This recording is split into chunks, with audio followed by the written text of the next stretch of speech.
Namaste. Thank you so much, Gyan. Very good morning, very good evening, very good afternoon, everybody. And thank you so much for your questions. Thank you so much for overwhelming response. I'm sure in these 21 days you will get a very good health, and you will achieve lots and lots of things. Some of the questions which I got yesterday, I would like to answer them today. So we'll keep this train that you can post the question tomorrow or next day I will answer them. First question was that I have taken some of the breakfast. Should I do pranayam? Very importantly, it is said that every 6 hours you can do pranayam, but your stomach should be as empty as possible. That is the key slogan given in Ghiran Samhita as well as Hatha Yoga Pradipika. Anyway, you have to do mitahar. You should not be full stomach anytime, even after your meal. So it is said that mitahara vinayastu yogarambham tu karyet. Nana yoga bhavet tasya kinchit yogo na bhavishyati. Kinchit yogo na siddhati. What does that mean? That if you are not taking mitahar, then you will end up in inculcating lots and lots of diseases after pranayam. This is very clearly indicated in epics. So my request is take mitahar. Even if you take breakfast, that should be as less as possible. Your gastric emptying, that is emptying from your stomach into the intestine, should occur.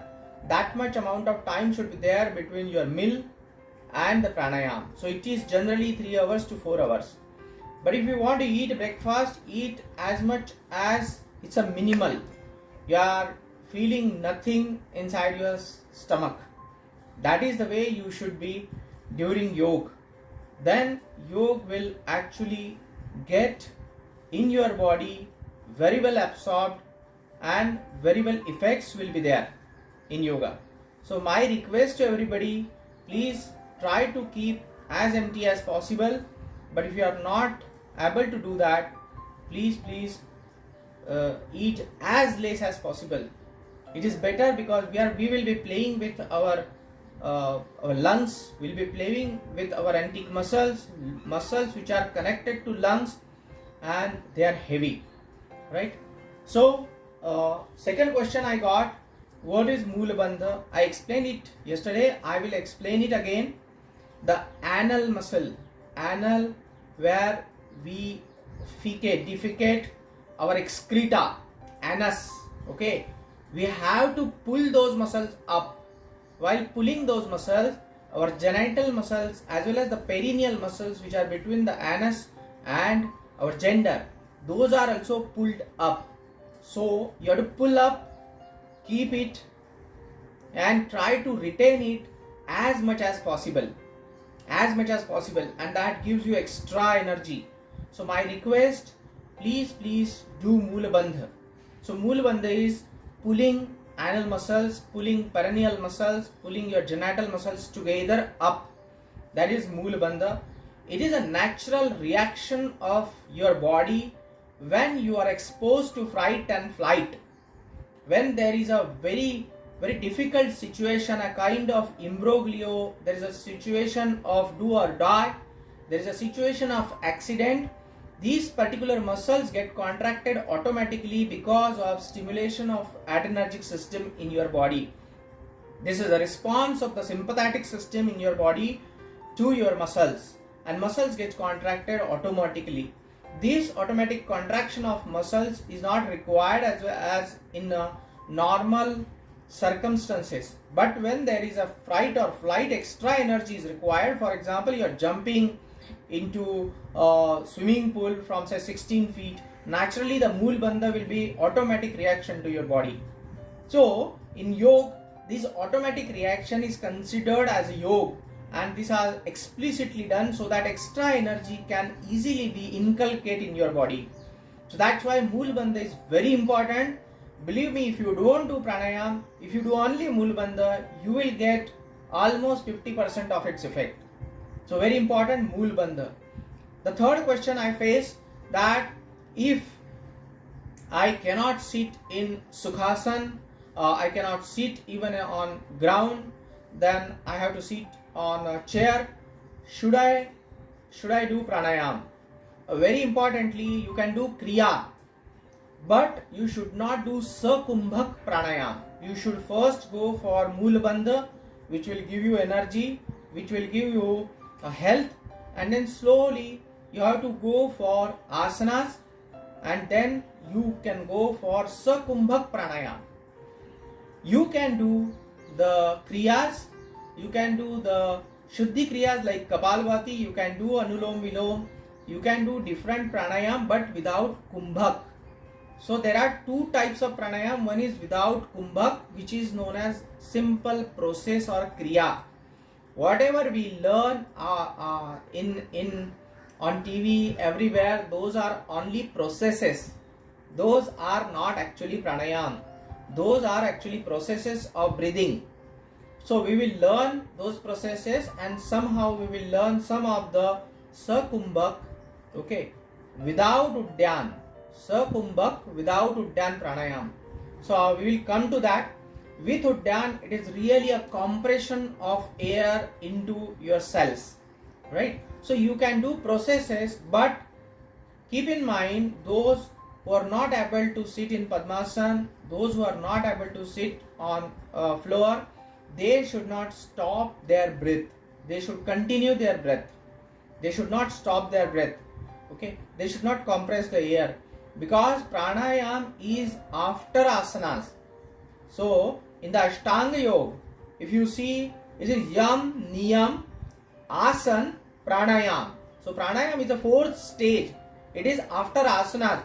My request to everybody, that please, before coming to this class, please do your all asanas, and then you can come to this class. That is the very important prerequisites, because you should not do any pranayam before asana. You should do first perform your asana and then do pranayam. Perform your Shuddhi kriya every day and then do pranayam. Okay, so my request, and anybody has any question, they can put it into chat box, and then we can continue the class. In pranayam, again I repeat, there are 3-4 rules which we have yesterday we have thought of, we have discussed them. First is mitahar, second is Moolbandh, then third is don't eat too much of sweet, too much of bitter, too much of pungent, or too much of extreme foods, and also don't eat any food which is old one. Hydrate yourself every day. You have to eat the dhrutam like ghee. You have to eat the milk, okay, and milk containing products. Generally in weight loss sessions, these products are prohibited because they contain lactose. For example, milk, only buttermilk is accepted. But in case of pranayam, you have to eat this because you have to lubricate your alimentary canal, right? But again, you don't have to eat too much of carb there. The best food in pranayam is to take, the best one is to take more and more fruits, right? Too much of raw food is also not accepted in pranayam. The food, amount of food should be very less. So those are the rules. You should perform your Shuddhi kriya. You should perform your all Dauti, Basti, Neti, Nauli, Tratak, and then you should do pranayam, right? So there are pranayam which are given in Hatha Yoga Pratipika by Swami Swatmaram.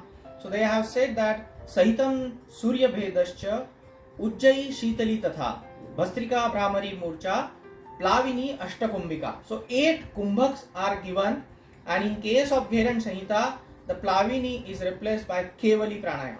So we will go for all the pranayam. Okay, before that, let's start with our daily Sukshma Yoga of setting ourselves in Padmasana or lotus position.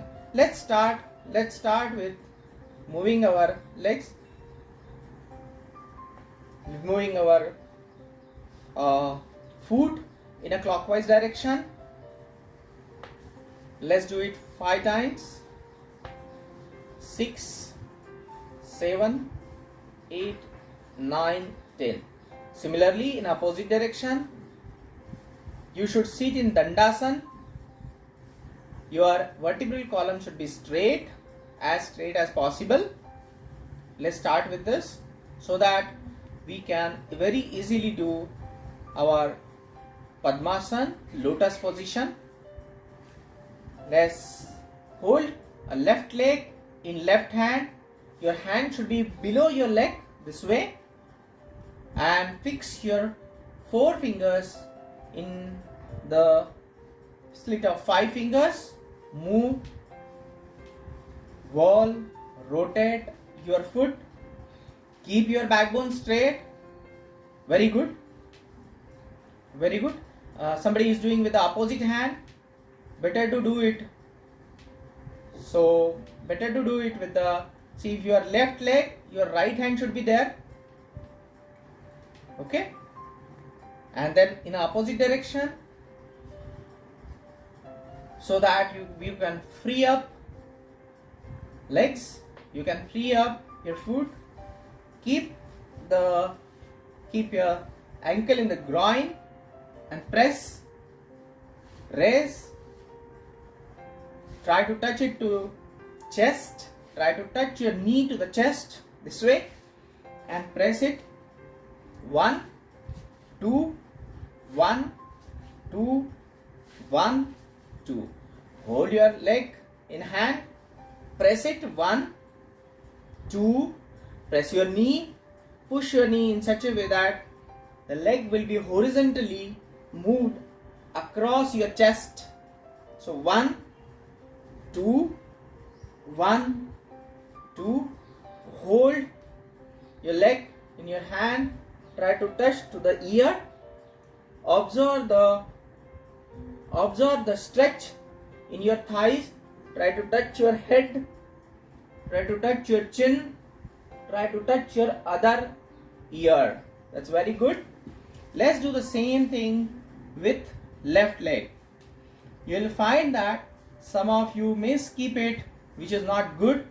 Better not to skip it, because skipping this will create challenges in sitting in Padmasana.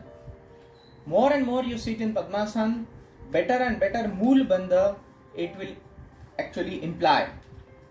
Let's do it in opposite direction.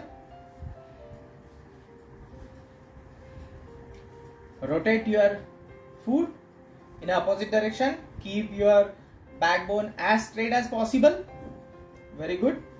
And then keep the heel in groin. Try to press your leg this way. Bring it to the chest.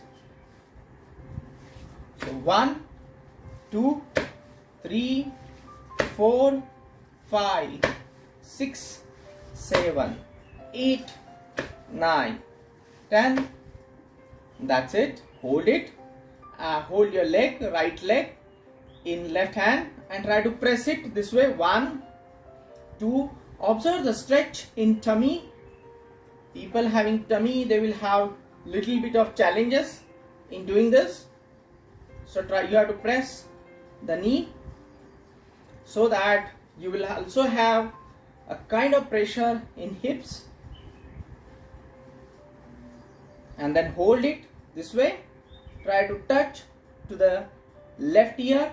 Try to touch the toe to the head. Try to touch it to the chin. Observe the pressure in your thighs. Try to touch it to the other ear. And after this, let's have butterfly.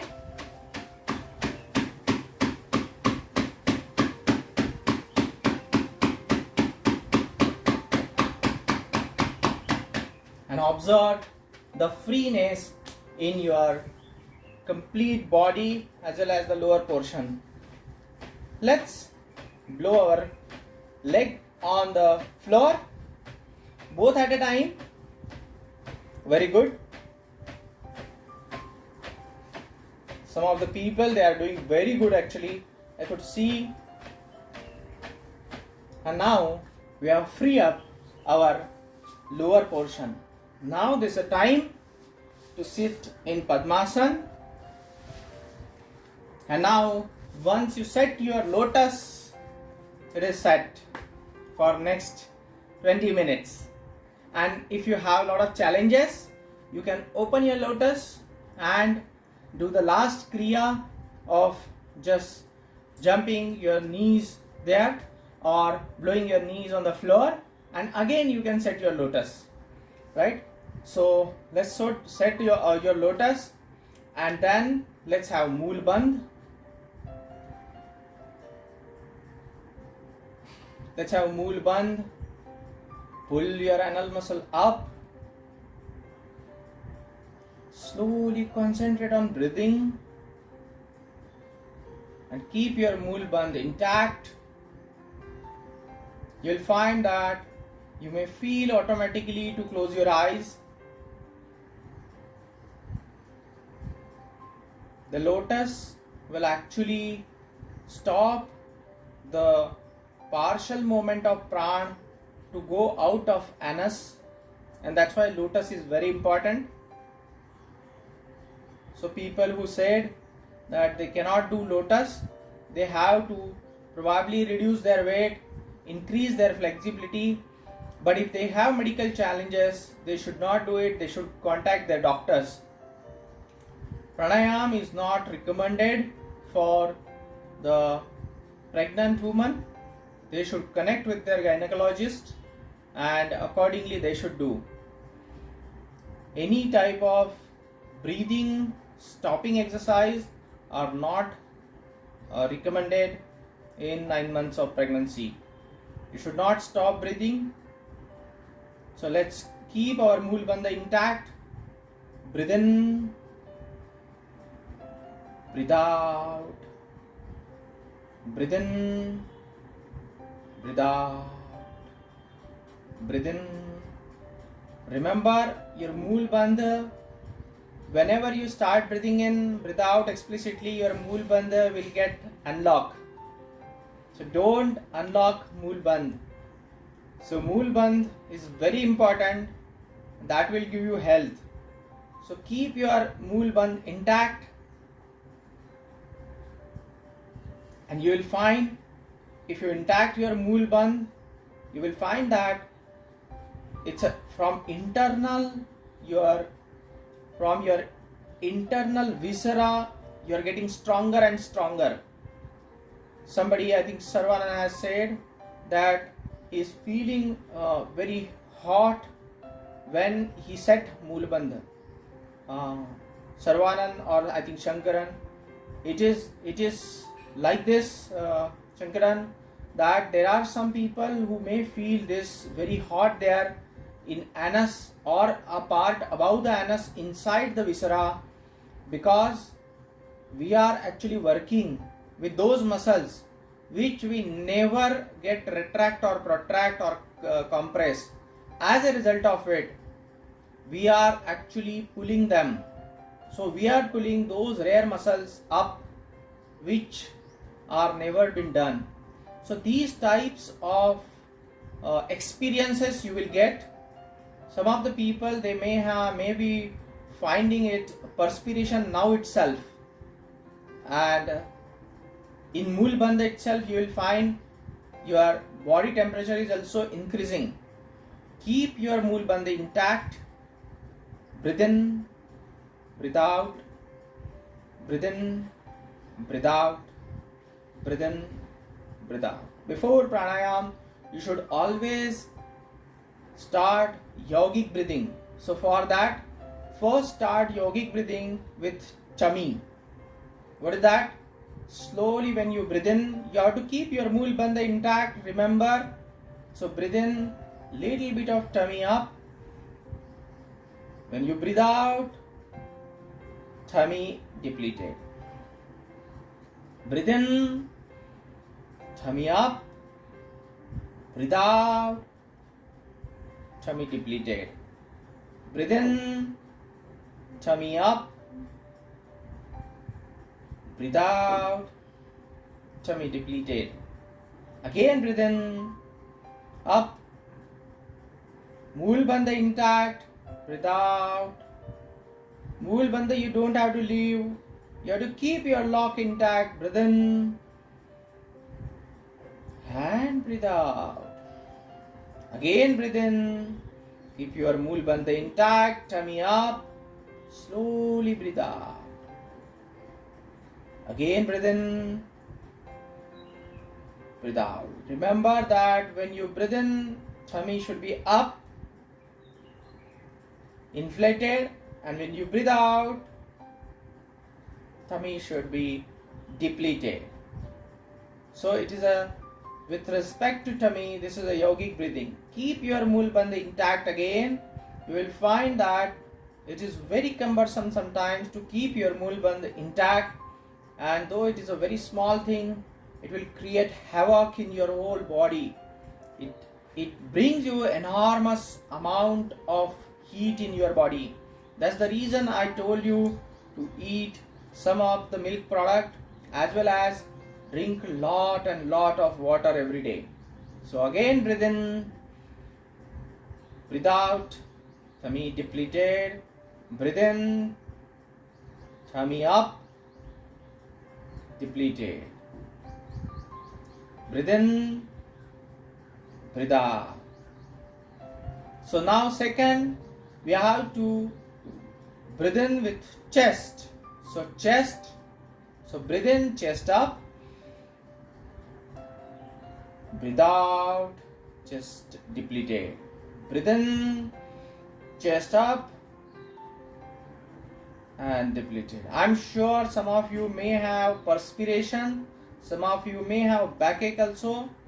So that's why the preparation is so important in case of pranayam. Again breathe in, keep your Moolbandh intact, breathe out, your chest depleted,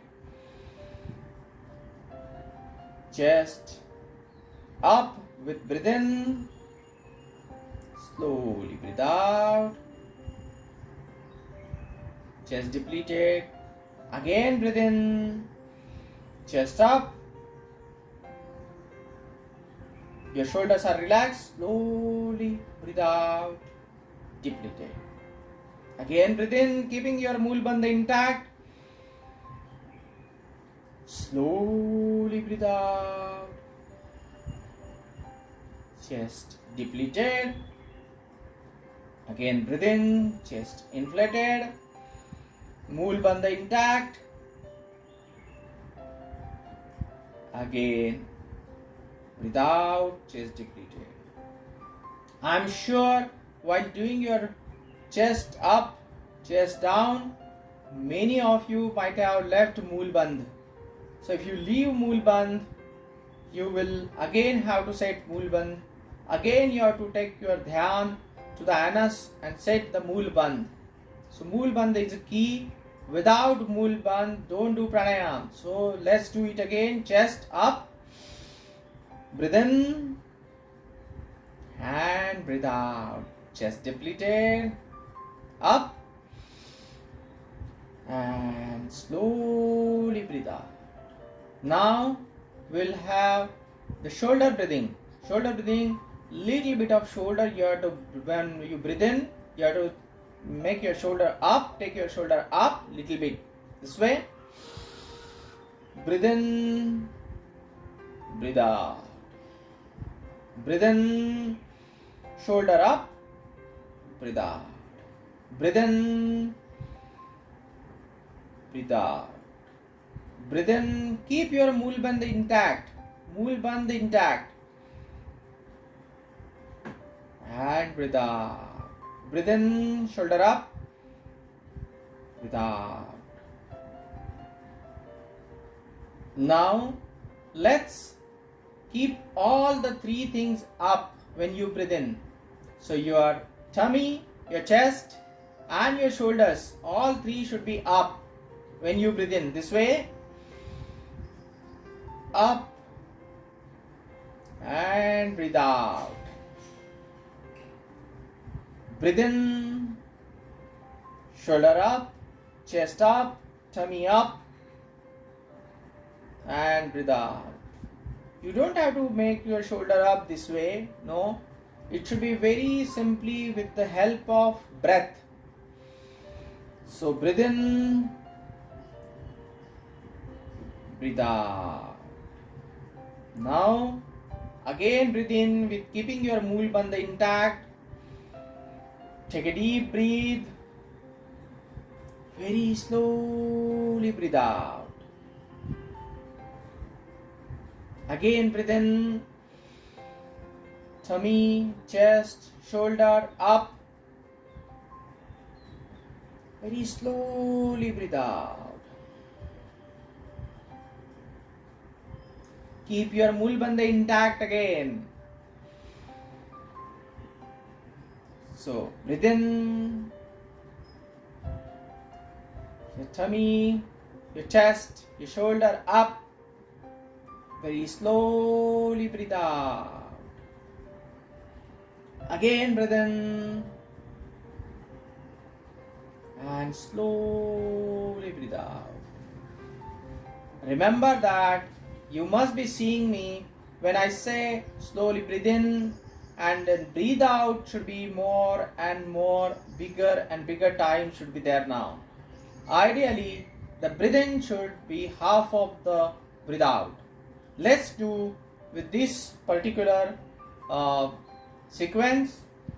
When you breathe in, there should be Moolbandh, the inflation of tummy, chest, and the up direction of shoulder. And when we breathe out, all three parts should be depleted or down, and Moolbandh should be intact still. Okay, let's do it. Only one more addition we have to do.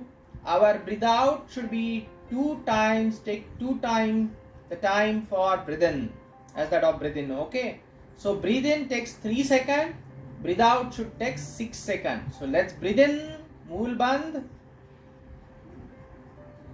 1, 2, 3. Breathe out. 1, 2, 3, 4, 5, 6. Moolbandh intact. Again breathe in.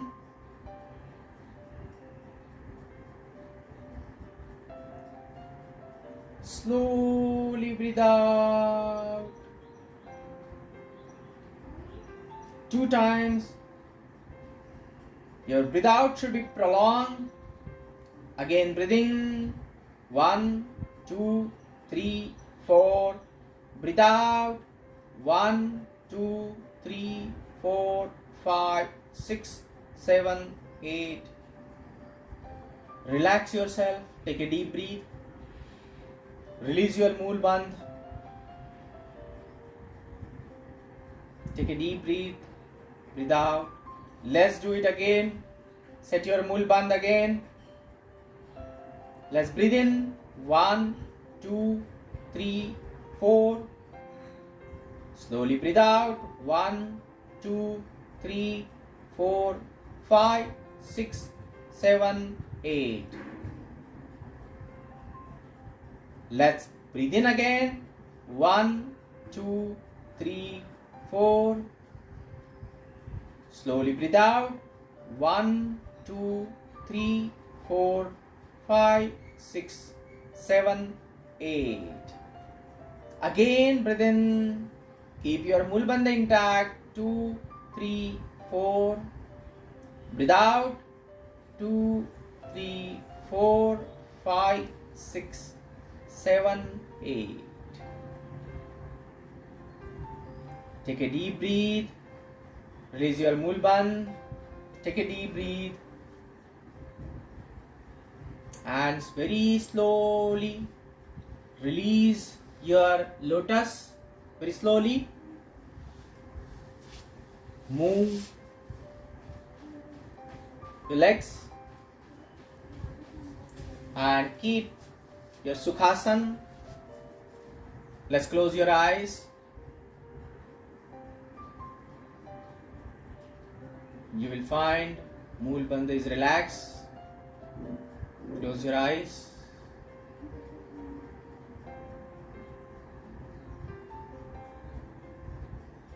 Keep your dhyan to Moolbandh, to the belly button, where there is a Agni of our body.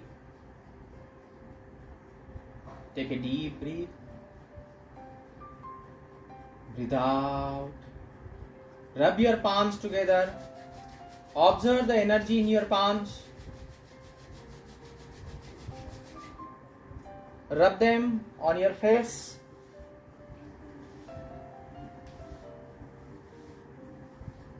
Slowly open your eyes. Thank you so much. Thank you so much, friends. We'll meet tomorrow at 8:30. Thank you so much, friends. Please advise your suggestions in comment box.